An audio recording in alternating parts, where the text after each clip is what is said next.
오늘 어떻게 역경의 계곡을 당당하게 통과할 것인가 라는 제목으로 함께 은혜를 나누길 원합니다.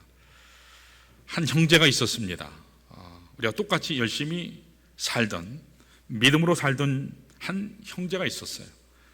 이 형제는 사업을 하면서 자녀 셋을 열심을 다해서 기르고 자기 나름대로 최선을 다해서 살던 아주 전형적인 보통 사람이에요. 우리와 차이가 전혀 없는 그런 사람이었습니다. 그런데 어느 날 갑자기 뇌혈관이 터졌어요. 혼수 상태가 되어서 병원에 실려갔습니다. 이틀 동안 뇌에서 피가 계속 흐르는 가운데 가족들을 의사가 불렀어요. 그러면서 얘기합니다. 장례 준비하세요. 가망이 없습니다. 장례 준비하세요. 선포를 했습니다. 이틀 전만 해도 말짱했던 사람이 이렇게 될 줄 누가 알았겠습니까? 상상이나 했겠습니까? 어제까지 함께 뛰어다니며 사업을 했던 사람이에요. 어제까지 친구 만나서 열심히 운동했던 그런 사람입니다. 그런데 하루 아침에 혼수 상태가 되어서 중환자실에 누워 있는데 장례 준비를 하라 해요. 얼마나 그 마음속에 답답함과 고통이 본인뿐만 아니라 가족에게 심했겠습니까? 그러나 감사하게도 그 형제의 마음속에 의식은 있었나 봐요. 그 형제의 마음속에 그런 최악의 죽음의 골짜기 속에서라도 하나님을 믿는 믿음의 문이 그에게 활짝 열려 있었기 때문에 그 사망의 골짜기를 무사하게 통과하고 다시 살게 된 그런 간증이 있었습니다. 그러므로 정말 중요한 것은 우리 인생 가운데 나에게 찾아오는 그 역경 그 자체가 아니라 이 역경이 찾아왔을 때 그 역경을 어떻게 대할 것인가, 그 태도, 이것이 역경을 다루는 데서 더 소중하다는 거죠. 역경 자체가 아니라 역경을 내가 어떻게 받아들일 것인가, 어떻게 반응할 것인가, 이것이 더욱 중요하다는 것입니다. 오늘 여러분의 인생에는 문제가 없나요? 아니죠. 밝고 즐겁고 빛난 햇빛 같은 삶만 여러분들에게 주어지나요? 그렇지 않아요. 잘은 모르지만 여러분들의 삶 속에서도 역경의 그늘이 있는 줄 압니다. 전혀 기대하지도 않고 예상하지도 않았지만 어느 날 갑자기 불어닥치는 역경 앞에 여러분들은 과연 준비되어 있습니까? 하나님이 지금이라도 야 너 와라 그렇게까지 말씀하실 때 우리가 하나님 앞에 설 준비가 됐나 질문할 필요가 있어요. 우리가 하나님 안에서 나에게 주어진 최악의 어둠의 골짜기 속에서라도 우리가 하나님을 바라보고 바르게 나올 수 있는 준비가 되어 있지 아니하면 우리는 결단코 승리하는 인생을 살아갈 수가 없는 것입니다. 오늘 본문을 보시면 우리 인생 앞길에 나타나는 갑작스런 역경, 내가 절대 기대하지 않고 원하지 않았던 불청객, 이런 역경을 향한 하나님의 특별한 처방, 그것이 오늘 본문에 나열되어 있습니다. 자, 다 같이 4절을 다시 한번 볼까요? 자, 다시 한번 읽습니다. 시작. 내가 사망의 음침한 골짜기라 다닐지라도 해를 두려워하지 않을 것은 주께서 나와 함께 하심이라. 주의 지팡이와 막대기가 나를 안위하시나이다. 이 짧은 한 말씀 속에 역경을 당하는 우리 인생을 향해 하나님이 주시는 특별한 처방전이 3가지가 나와요. 그 3가지 사실을 놓고 우리가 함께 은혜를 나누길 원합니다. 자, 우리가 역경을 당할 때 해야 할 첫 번째 일을 뭐라고 얘기했냐면, 자, 4절 상반부 첫 번째 이렇게 나와요. 자, 우리 한번 거기 이렇게 나와요. 제가 한번 읽을게요. 내가 사망의 음침한 골짜기를 다닐지라도 해를 두려워하지 않을 것은 이렇게 나와요. 첫 번째는 뭐냐면 따라할까요? 두려워하지 않아야 한다. 역경을 당할 때 우리의 첫 번째 태도는 뭐냐? 두려워하지 않아야 돼요. 그 역경이 나를 죽이고 나를 망하게 하는 것이 아니고 하나님의 또 다른 인도하심을 기대하면서 하나님 앞에 무릎 꿇는 시간이 돼야 된다는 거죠. 해받음을 두려워하지 말라라는 거예요. 왜요? 하나님이 나의 아버지니까. 하나님이 다 아세요. 여러분, 역경의 골짜기를 무사히 통과하려면 첫 번째 기억해야 될 것이 뭐냐면 어떠한 악한 환경이 나를 공격하더라도 두려워하지 않아야 한다는 거예요. 오늘 본문에서 사망의 음침한 골짜기라고 하는 표현이 나와요. 사망의 음침한 골짜기. 근데 이것은 우리 인생의 가장 어둡고도 힘든 과정을 묘사한 것이 아닌가 그렇게 생각돼요. 내 인생의 가장 어려운 때, 가장 절박한 때, 누구의 도움도 구할 수 없는 때, 그냥 모든 거 다 때려치고 도망가고 싶을 때, 심지어는 이 세상도 뒤로 하고 떠나가고 싶은 마음이 들 때, 그게 바로 여기 이야기한 사망의 음침한 골짜기에 있는 순간이라고 할 수 있어요. 여러분, 실제로 이스라엘에 가보면 죽음의 그늘이라고 하는 이름을 가진 골짜기가 실제로 있다고 그래요. 죽음의 골짜기. 그곳은 실제로 어둠침침하고요, 햇볕이 잘 들지 않기 때문에 대낮에도 음산한 바람이 부는, 그래서 누구도 통과하고 싶지 않은 곳이 이 죽음의 골짜기라고 불려지는 곳이라 그래요. 그게 실제로 이스라엘에 있대요. 아마도 이 본문을 기록한 다윗이 양떼를 몰고 갈 때 바로 그런 과정 속에서 그 골짜기를 통과한 경험이 있는 것 같아요.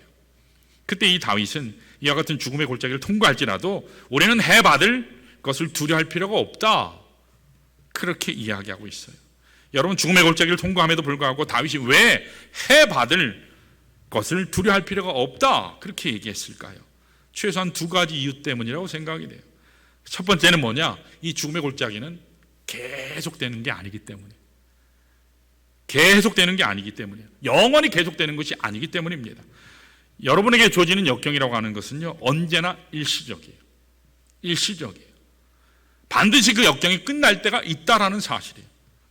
그래서 두려워하지 말라라는 거죠. 또 두 번째 이유는 뭐냐면, 이 계곡을 통과하는 것은 반드시 하나님이 계획하신 목적이 있기 때문이에요. 하나님께서 우리에게 고난의 계곡을 주실 때는 그냥 주시는 게 아니에요. 목적이 반드시 있습니다. 그 계곡을 통과함으로써 이룩해야 될 하나님의 거룩한 목적이 있기 때문에 이러한 고난을 하나님이 허락하시는 거예요. 그래서 통과하게 하시는 겁니다. 오늘 말씀의 부분만 보아서는 이 사망의 음침한 골짜기로 들어간 것이 양이 미련해서 들어간 것인지 목자가 의도적으로 몰고 간 것인지 분명하진 않아요. 자, 그런데 일반적으로 보면 양이 미련해서 잘못된 선택으로 이 죽음의 골짜기를 들어가는 경우가 허다하다 그래요. 자, 그런데 간혹은, 가끔은 목자가 의도적으로 이 양떼를 그 죽음의 골짜기로 인도해서 데려간대요. 제가 이전에 잠깐 소개했던 것처럼 필립 켈러라는 사람이 양과 목자라는 그 글을 쓴 적이 있어요. 거기 보면 목자가 양을 치다 보면 한쪽 언덕 위에 양들을 몰아가거든요. 그래서 양들이 풀을 뜯어먹고 잘 지내요. 자, 그러면 양이 뜯어먹으면 어떻죠? 이제 그게 다 없어질 날이 오잖아요. 그러면 이제 반대편에 또 풍성한 푸른 목초지가 있나 이렇게 둘러봐요. 건너편 산등성이를 봅니다. 거기 아주 비옥하게 풀이 나은 것을 보지요. 그때 목자는 이쪽 산등성이에서 저쪽으로 건너갈 때 골짜기를 지나가야 되거든요. 지나갈 때 반드시 골짜기를 통과해야만 갈 수 있을 때, 그때 목자는 더 풍성한 축복의 산으로 데려가기 위해서 잠시 양들을 골짜기로, 어둠의 골짜기로 인도해서 갈 때가 있다라는 거예요. 음침한 골짜기를 통과할 때가 있다는 것입니다. 우리 인생도 꼭 마찬가지입니다. 하나님께서 우리 인생 가운데 특별히 고통을 주시는 목적, 그것도 동일하다는 겁니다. 하나님께서 우리를 미워해서 야, 너 한번 고생 좀 해봐라, 그렇게 해서 골짜기 속에 이렇게 집어넣으시는 것이 아니라는 겁니다. 하나님께서는 언제나 우리에게 의도적으로 이 골짜기를 몰아 가실 때가 있는데, 왜 그런 것이냐면 복 주시려고, 은혜 주시려고 하나님께서 목적을 가지고 인도하신다는 사실이에요. 자, 우리 시편, 우리 119편 71절 한번 볼까요? 자, 파워포인트를 보시면 돼요. 자, 앞에 한번 같이 읽습니다. 119편 71절 시작. 고난 당한 것이 내게 유익이라, 이로 말미암아 내가 주의 율례들을 배우게 되었나이다. 아멘. 여기 보면 고난을 원하는 사람은 아무도 없죠. 고난 당하고 싶은 사람은 아무도 없어요. 고난은 다 피하고 싶은 거예요. 그런데 오늘 여기 시편 기자는 뭐라 그랬죠? 고난 당하는 것이 나에게 유익이다. 고난이 나에게 유익이 되었다, 그렇게 고백해요. 이유가 뭐라 그랬어요? 이 고난이 아니었으면 내가 하나님의 말씀을 깨닫지 못했을 것인데, 고난이 아니었더라면 하나님의 진리를 내가 알지 못했을 것인데, 이 고난 때문에 하나님의 율례를 내가 알게 되고, 하나님이 누구신가, 하나님이 나를 이렇게 사랑하신다는 것을 깨닫기 때문에 감사한다고 고백을 했습니다. 사랑하는 여러분, 여러분과 저의 삶도 마찬가지라고 생각해요. 여러분, 고난이 오지 않았더라면 우리는 도저히 하나님의 깊은 사랑을 경험할 수 없었을 거예요. 고난이 아니었더라면 도저히 하나님의 놀라운 기적을 체험할 수가 없었을 거예요. 자, 그런데 바로 역경의 과정을 통과하는 과정 속에서 그 사람과 능력을 체험하게 되고 경험하게 된다는 거예요. 여러분, 우리가 잘 될 때 하나님을 경험하기보다는 오히려 역경 가운데 고난이 있을 때 하나님을 경험하지 않습니까? 그러므로 오늘 여러분들에게 주어지는 이 역경의 골짜기가 어떠한 것일지라도 역경 자체를 두려워하지 마시기를 바랍니다. 오히려 역경 너머에 있는 그 하나님을 더 크게 보시기를 바라요. 나를 위해서 축복을 가지고 기다리시는 그 하나님을 감사함으로 기대함으로 나아가시기를 축원합니다. 그러면 우리가 어떤 역경을 당해도 당당할 수 있어요. 두려워하지 않을 수 있습니다. 그래서 하나님 영광을 위해 삶을 살게 됩니다. 미국의 커뮤니케이션 이론가 중에 폴 스턴치라는 사람이 있어요. 폴 스턴치. 이분이 쓴 유명한 책이 있는데 그게 뭐냐면 장애물을 기회로 전환시키라 라는 책이에요. 거기 보면 우리 인생 가운데 어떤 장애물이 있을 때 이 장애물을 통과하는데 장애물 앞에 반응하는 세 가지의 모습이 있다라는 거예요. 또 어떤 사람은 장애물이 있을 때 그것을 오히려 기회로 만들어서 그 장애물을 딛고 높은 곳으로 올라가게 되는데 바로 그런 사람이 되라라는 차원에서 이 책을 기록했어요. 일반적으로 사람들이 역경을 당했을 때 보이는 세 가지 패턴이 있다고 합니다. 자, 첫 번째 반응이 뭐냐면 역경 앞에 도망치거나 포기하는 사람들이에요. 이걸 영어로 퀴터라고 그래요. 역경이 오면 그냥 도망가 버려요. 내빼버려요. 그에게 주어진 역경을 피해서 도망다니는 사람들, 이 사람들은 절대로 성공자가 될 수 없습니다. 두 번째 패턴, 스타일의 사람은 이 캠퍼라고 하는데 머무르는 사람이에요. 역경이 오면 도망치지는 않아요. 도망치지는 않는데 역경이 찾아왔을 때 적당하게 타협해요. 적당하게 안주하는 것입니다. 이런 사람들도 새로운 것을 창출해낼 수 없어요. 새로운 위대한 인생을 살아갈 수가 없습니다. 자, 그런데 세 번째 패턴의 사람이 있어요. 그게 뭐냐면 클라이머예요. 클라이머. 역경의 산을 올라가는 사람이에요. 피하거나 머무는 사람이 아니고 그걸 타고 올라가요. 비록 그 앞에 역경이 주어졌지만 역경 앞에 포기하지 않고 그 역경 앞에 적당히 안주하는 것이 아니고 타협하는 것이 아니라 오히려 그 역경을 믿음으로 넘어가는 거예요. 넘어서서 역경 너머의 축복을 소유하며 살아가는 인생입니다. 이런 사람들이 보편적으로 성공자가 될 수 있고 이런 인생을 살아가야지 하나님을 기쁘시게 할 수 있는 거죠. 자, 오늘 여러분들은 어떠한 모습으로 살아가시는가 모르겠어요. 여러분 역경을 감당하기를 원하시죠?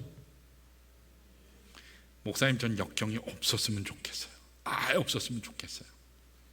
여러분, 우리의 인생에 역경이나 고난이 없을 수가 없어요. 좋은 게 막 지나가면 오히려 하나님께서요 또 다른 시련을 준비하시는 걸 보지 않습니까? 사랑하는 여러분 역경을 감당하시길 원해요. 포기하지 마시고 안주하지 마시고요. 역경이 찾아올지라도 예수 그리스도 안에 믿음을 가지고 기도의 능력을 가지고 그 역경을 오히려 뛰어넘는, 그래서 하나님의 축복을 덧입는 그러한 하나님의 백성들 되시기를 축원합니다. 하나님이 우리에게 주시는 역경은요 오히려 새로운 축복의 기회를 열어주시는 하나님 은혜의 현장인 줄로 믿습니다. 하나님 은혜의 새로운 도구인 줄로 여러분 믿으시기를 축원합니다. 자, 두 번째로 역경을 당당하게 넘어서려면 두 번째로 우리 따라할까요? 동행자가 있음을 기억해야 한다. 여러분, 우리는 역경 앞에 두려워하지 않을 뿐만 아니라 이 사망의 음침한 골짜기를 가는데 나 혼자 가는 게 아니라 나와 동행하는 동행자가 있다는 사실이에요.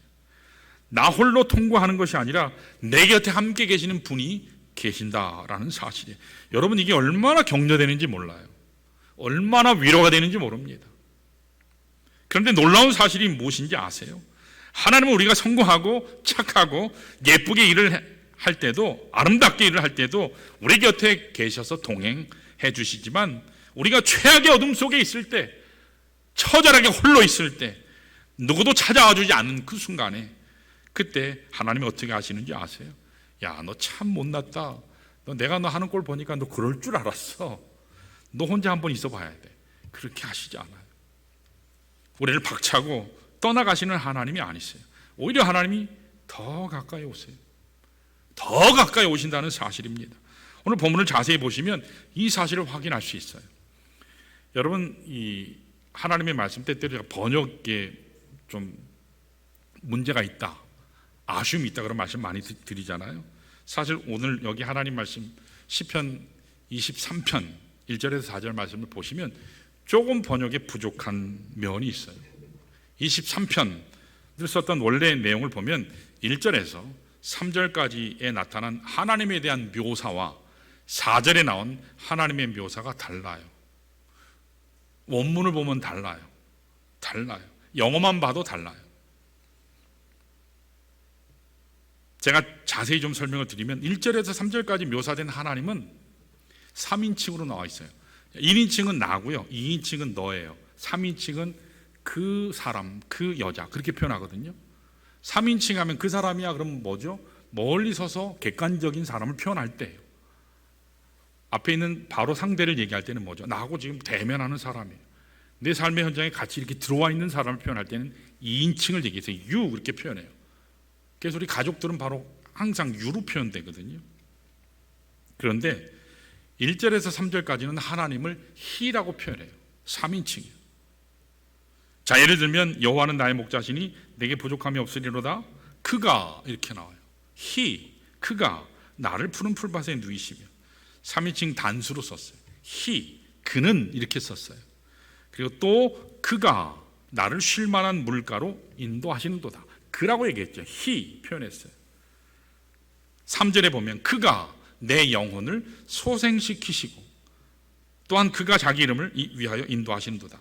23편 1절에서 3절을 보시면 하나님께 대한 표현이요, he, 3인칭이에요. 멀찍이 서서 있는 객관적인, 나하고 별로 상관없는 그런 하나님의 모습으로 묘사가 되어 있어요.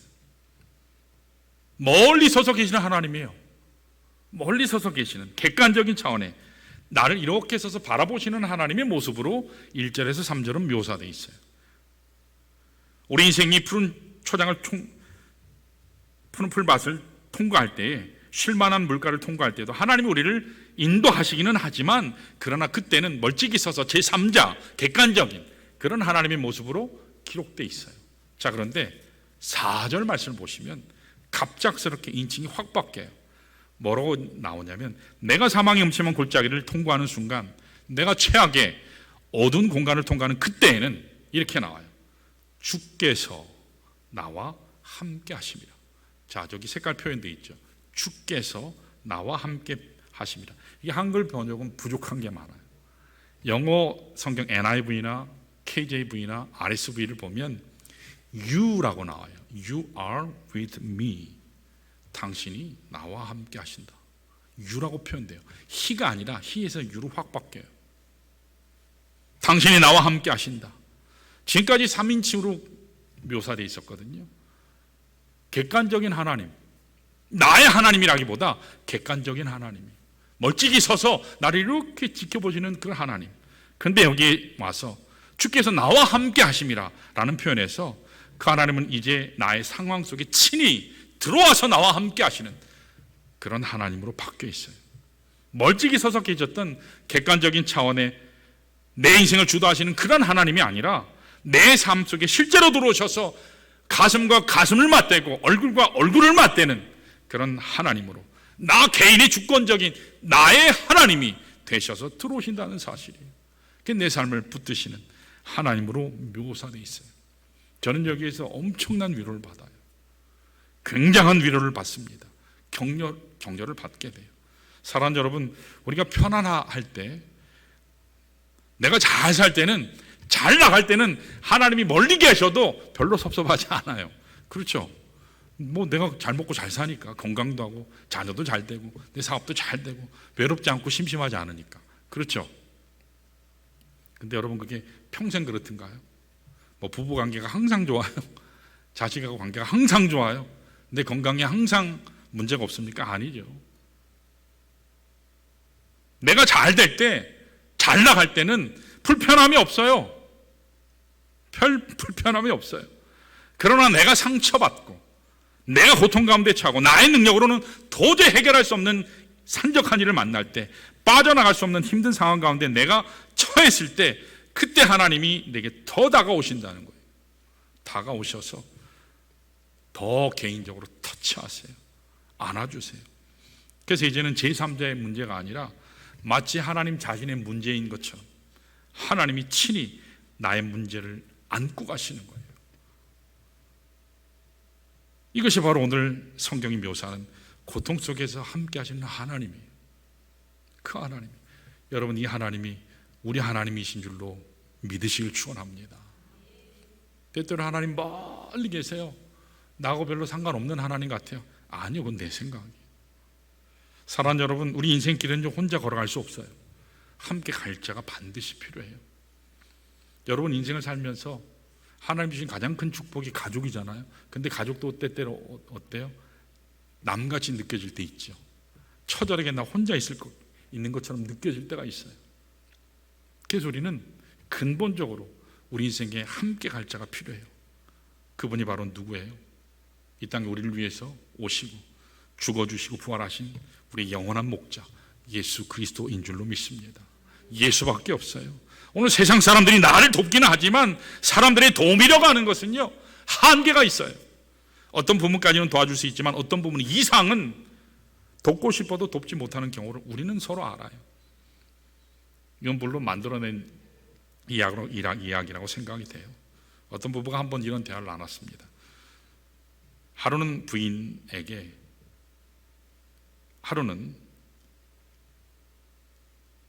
부인이 남편에게 뜬금없이 이런 질문을 합니다.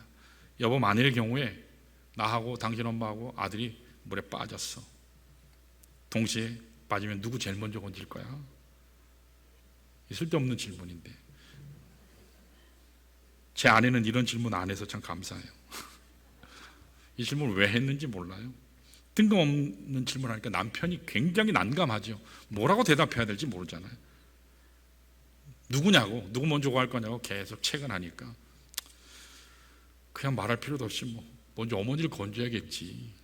그러니까 그 말에 반박할 수가 없어요. 왜냐하면 아들이 엄마 건지겠다는데 며느리가 뭐라 그럴 거예요? 섭섭하긴 했지만 할 수 없지 뭐. 그리고 지나갔어요. 다시 묻기로. 그러면 두 번째로 누굴 먼저 건질 거냐 그랬더니 남편 아들이 이렇게 아내를 보더니 그냥 말할 것도 없이 아들 건져야지. 굉장히 마음에 상처가 됐어요. 섭섭했습니다. 내가 겨우 이 남자한테 이런 존재밖에 안 됐나? 내가 평생 이런 말 들으려고 내가 살았나? 막 그때부터 고민에 빠졌어요. 우울증이 오더니 막 정신병까지 가는 거예요. 그때부터 나는 가치 없는 인간이구나. 나는 살 가치가 없구나. 나는 쓸데없는 존재구나. 점점 심각해지는 거예요. 도저히 안 되니까 견딜 수가 없었어요. 그래서 정신과 의사를 찾아서 상담했습니다. 자초지장을 막 설명을 했어요. 의사도 난감해요. 뭐라고 대답을 해줘야 될지. 의사가 대답을 하기를 그렇다면 좋은 아이디어가 하나 있어요. 뭡니까? 아시죠? 차라리 수영을 배우시는 게 어떻겠습니까? 구해달라 하지 말고 그냥 혼자 나오세요. 물론 이게 조크예요. 근데 여러분 우리가 정말 위기에 처했을 때 나를 위해서 누가 희생해주고 나를 건져줄 것인가? 쾌천이 많아요. 그렇죠? 사랑하는 여러분, 여러분들이 평안한 가운데 잘 살 때는 여러분을 도울 친구가 있을지도 몰라요. 내가 잘 나갈 때 아무 문제 없을 때는 서로 도와주겠다고 할 수 있어요. 여러분 주변에 와서 여러분을 도와주고 함께할 친구가 있을지 몰라요. 근데 여러분들이 인생에서 가장 어려울 때, 가장 최악일 때, 나락으로 떨어져 있을 때는 일부러 사람들이 피해요. 돈 빌려달라 할까봐, 돈 빌려달라고 할까봐 일부러 피하죠. 전화도 안 받고요. 찾아오지도 않죠. 가장 추한 모습으로 정말 빠져나올 수 없는 사망의 음침한 골짜기에 떨어졌을 때 내게 물질도 없고 건강도 없고 미래도 없고 아무것도 감당할 수 없는 최악의 구렁텅이에 빠졌을 때 그때도 여러분들을 도와줄 친구가 이 세상에 여러분 계세요. 계시면 여러분들은 정말 행복한 사람이에요. 그런 사람 한 사람만 있어도 정말 행복한 사람이에요. 대부분의 경우 심각한 표정을 하고 있어요. 집에 가서 내 마누라한테 가서 물어볼까? 우리 남편한테 가서 물어볼까? 아들한테 가서 물어볼까? 여러분의 문제를 자신의 문제같이 다가와서 함께 가슴과 가슴을 맞대고 함께 울어주고 함께 애통하고 통곡하며 그 최악의 상황에서 건져줄 친구, 그 친구는 우리를 사랑하셔서 십자가에 죽으시고 우리를 위해 부활하신 나사렛 예수 그리스도밖에 없는 줄 믿습니다. 주님밖에 없어요. 그러므로 오늘 여러분들이 이 주님 만나시기를 축원합니다. 우리 인생의 어떠한 고통의 역경의 과정을 통과하려면, 성공적으로 통과하려면 예수와 함께 합니다. 예수와 끝까지 여러분 함께 하시기를 축원합니다. 영국의 유명한 육상 선수 중에 에릭 리델이라는 사람이 있어요. 이분을 소재로 한 불의 전차라는 영화도 있거든요. 저는 개인적으로 이걸 소장하고 있어요. 원하시면 제가 드릴 수도 있어요. 이건 뭐 드린다고 해서 뭐 불법은 아닌 것 같아요. 하도 오래된 영화라서. 에릭 리델이라는 사람이 있는데 이번의 스토리는 워낙 유명해요. 이분이 원래 100m 단거리 선수예요. 그래서 세계 기록 보유자예요. 세계 기록 보유자. 1924년에 파리에 이 올림픽이 열렸습니다. 그 올림픽에 이분이 출전했어요. 이분이 그 당시 세계 기록 신기록 보유자였기 때문에 나가기만 하면 그냥 금메달이에요. 금메달을 따는 거예요. 자, 모든 국민들도 다 기대를 하고 있었어요. 자, 그런데 공교롭게도 그가 결승전 하는 날이 주일이었어요. 주일날이에요. 믿는 자는 주일날 뭐 해야 되죠? 주일 성수해야 되잖아요. 그러니까 주일날은 내가 어떤 경우에도 하나님 앞에 내가 예배드려야지, 나 다른 거 못한다 해가지고 내 개인의 금메달 따기 위해서 하나님께 드릴 예배 나 포기할 수 없다. 그래가지고요, 금메달을 딸 수 있음에도 불구하고 경기를 포기하고 예배 드리러 갔어요. 영국에서 어떻게 됐을까요? 난리가 났어요. 영국 국민들이 발칵 들고 일어났습니다. 야, 네 신앙 좋은 건 우리는 알겠는데, 야, 너는 네 개인적으로 나간 게 아니야. 영국을 대표해서 나간 거 아니야. 어떻게 그럴 수가 있냐. 국가의 명예를 위해서 나간 사람이, 너의 개인 사생활도 중요하지만 국가를 위해서 나갔으면 사사로운 종교적인 이유 때문에 게임을 포기하는 건 있을 수 없지 않냐. 막 신문마다 비난하고 조롱하고 막 글을 적기 시작하는데 막 난리가 났어요. 그럼에도 불구하고 에릭 리델이 어떻게 했죠? 니들은 떠들어라 하고 주일 성수했어요. 금메달 못 땄죠. 그런 한국 같으면 들어오면 어떻게 되죠? 사람들이 계란 하나씩 들고 있잖아요. 집어던지고 떠나가라 하면서 너는 코리안이 아니다 하면서 넌 적국이다 그러면서 그럴 거 아니에요. 근데 하나님은 참 신비로운 분이에요. 이 신비로우신 하나님께서 그 선수 중에 한 사람이 400m 선수가 있는데 한 사람이 아파서 못 나가게 됐어요. 그래서 에릭 리델한테 네가 좀 나가라. 그래서 이분이 100m만 뛴 사람이니까 400m 이 중거리 경기에 출전해 본 적이 없거든요. 한 번도 연습도 해본 적이 없어요. 근데 이분이 경기에 출전을 하게 돼요. 그리고요, 하나님 은혜로 마지막 결승까지 가요. 그리고 마지막 400m 경주를 달리는데, 계주로 달리잖아요. 400m씩 4명씩. 여러분 100m 뛰는 선수하고 400m 뛰는 선수하고 주법도 다르고 호흡법도 다르고 이게 다 다르대요. 근데 이분이 400m를 달려본 적이 없는데, 근데 400m를 100m 뛰듯이 뛰는 거예요. 이거 어떻게 될까요? 저 가다 중간에 자빠지든지 뭐 심장 파열이 오든지 사람들이 너무너무 염려한 거예요. 100m를 완주하려면 숨 고르기도 하고 조절도 하고 체력 안배도 하고 해야 되는데 그냥 100m 달리듯이 그냥 전력 질주해서 뛰는 거예요. 어떻게 됐을까요?